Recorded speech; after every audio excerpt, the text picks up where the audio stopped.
So my dad was 61 when I was born. My mom was 27, and then was just born with a story. My father, he kept his a diary of him fighting in the Battle of the Hurtgen Forest toward the end of World War II. I found it after he died. I write exactly like he does. Man's Search for Meaning is number one, Viktor Frankl. If anyone hasn't read that, I don't know why anyone. I mean, but that's number one. And then my dad's diary is pretty close to that in terms of the horrors and horrificness of like what he survived. Uh, some of the excerpts from that are in the newer book, Epic Life. But okay, so and then he became attorney in Nazi war crime Nuremberg trials, and okay, so and then when he was in his late 50s, a drunk driver hit him. A drunk driver killed Dad, broke every bone in his body, but survived because you don't figure it out. And then my mom was his nurse. My dad woke up. He thought he was dead. He thought my mom was an angel, but it was my mom. And then she wanted him to date her mom because they were the same age. But my dad wanted a family because he had survived literally. I mean, he was born in 1916, so he survived World War I, the Spanish flu, the Depression, World War II. Came from nothing. Him and his three brothers came from nothing. Nothing. Became attorney in Nazi war crime Nuremberg trials, president of an insurance company. My dad's best friend was killed in a famous mafia hit, and then one of my first memories is he tried to hide us because he thought he was going to get killed next. And then, and so he survived all of that, and then he had all this wisdom and love, so he wanted to start a family, and then so he wanted to date my mom instead, and then my mom is the ultimate survive and thrive. No excuse. I mean, not an entrepreneur, um, but the highest level of like what she's overcome. Most people, well, no, everyone, even the top entrepreneurs, I don't think they could have handled. So that's, and then I'm a combination of that if you really want to think about it. But so genetically, genetically in blood, literally, and then my dad every day that he was alive would say the cream rises to the top. So I got just enough of that until age 13 to understand kind of what he meant, but now I really understand it. Yeah. Did he ever talk? I know that generation mostly didn't ever talk about their war experiences. Did he ever talk about that with you when he was alive? So, Mark, that's the best question you've asked. I really like that question. I really like it. So, he did not talk about him fighting. And that's why that diary is so valuable to me for so many reasons. And I'm so grateful for it. If ever a little bit of an excuse pops into my head, I'll go down and read that diary because it just gets worse and worse and worse. Can I tell you this one story real quick? One of the diary. Absolutely. Oh, and then wait. Yeah. I'm going to backtrack. Hold on. So what he did talk about is his training, and my favorite story of that, which, and then I'll get back to the diary. But so in fourth grade, I don't know, my dad was dropping something off in school. I remember this, and I told my teacher, I'm like, oh yeah, my dad was in World War II, and she, that's a confusing thing to say to in fourth grade, and that should be your grandfather. So she's like, oh, can you talk to the kids? Yeah. So I'm like, Dad, tell him the story about the rattlesnake. Tell him the story about the rattlesnake. So these are human children, right? They're not scared. So he goes, oh yeah, he was training in Colorado.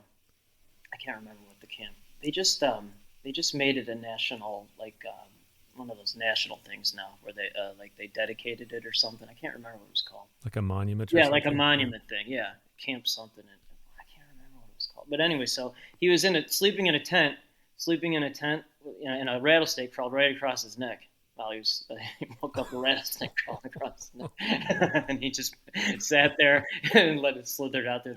So I'm like, tell him that, and so he told them that, and it's true. So and then so I took my kids. My sons are 10 and 8, and they're little versions of me with my wife's empathy. My wife's a pediatrician, so the opposite of me. Thank God. And so I took them to a movie called Cocaine Bear, and we were laughing our asses off. And then my 10-year-old friend, who's also 10, we brought him, and he's crying and covering, because it's a human child. And then so we had to leave.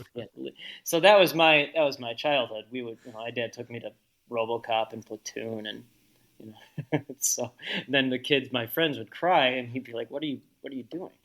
So okay, so that was that, and then the diary entry, Christmas Day, 1945. So Christmas Day, 1945,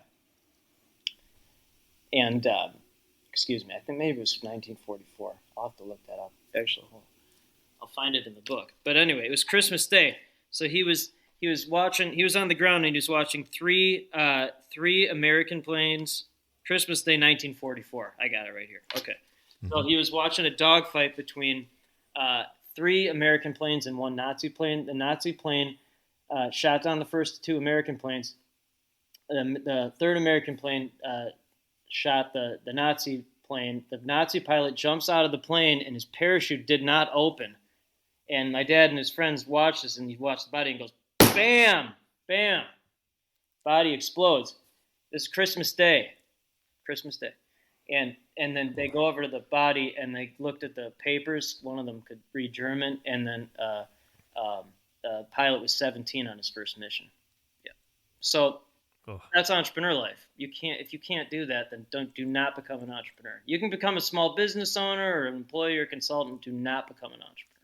Man, so your dad went through a lot. That was Christmas Day, 1944. Wow. Like here's a day. That's one day in the life. Yeah, I just opened it the other day because it's just endless. It just gets worse. So he was in a plane and like bullets were flying through the plane and one just missed him, and then his friend got shot in the foot. There was another one where he was with a plane and his friend, and then the engine stopped and they had no parachute, so that they just free landed it on a field, and then he got out of the plane. He's like, whatever. And then well, I don't think he was like whatever, but he got out of the plane, and then his friend jumped out on the ground, jumped out of the plane, and just started crying hysterically, like he just had enough. That one really got to me.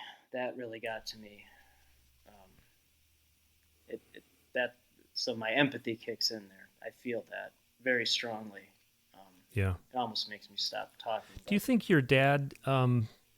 It sounds like your dad had just a really genuine appreciation for life. So much love, so much wisdom, and then I got the best of that.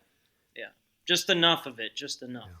Well, Justin, tell me about a typical day now. I'd love to know just what's a typical day like, because it sounds like it's really cool. So a typical day, Monday through Friday. The weekends, it's just, our sons are both incredible athletes, and so we just do stuff with them. But Monday through Friday, I'm very, very simple. It's either spending time with my family or talking to the world's top entrepreneurs and connecting them. That's it.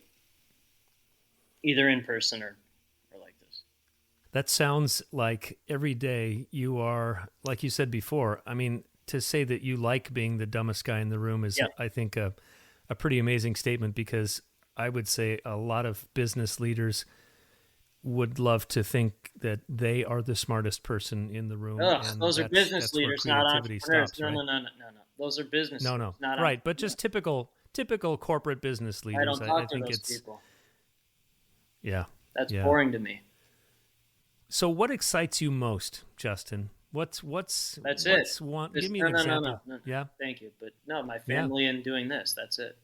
The purpose of my life is to be a connecting superhero for every visionary who shares their stories with the world. So I never get tired of it. It's really fun, very lucrative, endlessly gratifying, and it allows me to spend as much time as I want with my family, which is even better than that, because I know what it's like not to have a dad around.